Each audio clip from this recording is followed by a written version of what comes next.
Եթե ձեր պապիկը մահացել է կտակ չի թողել, ապա ժառանգությունը փոխանցվում է օրինական ժառանգության կարգով ըստ Հայաստանի Հանրապետության քաղաքացիական օրենսգրքի։ Օրինական ժառանգության առաջին հերթի անձինք են նրա երեխաները, այդ թվում որդեգրվածները, ամուսինը կամ կինը, եթե ամուսնալուծված չեն եղել, ծնողները։ Այս անձինք ժառանգում են հողամասը հավասար բաժնով։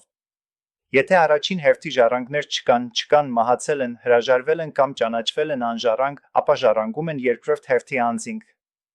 եղբայրներ, քույրեր, պապիկի տատերն ու պապերը, ինչպես նա քույրերի եղբայրների երեխաները։ Ժառանգության իրավունքը պաշտոնապես հաստատվում է նոտարի կողմից տրվող ժառանգության իրավունքի վկայականով։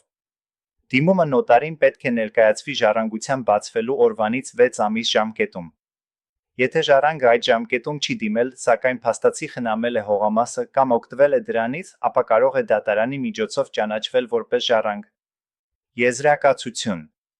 Ձեր պապիկի հողամասը ժառանգելու իրավունք ունեն առաջին հերթի ժառանգները, նրա երեխաները, կինը, ծնողները։ Պետք է դիմել նոտարին իրավունքը գրանցելու համար։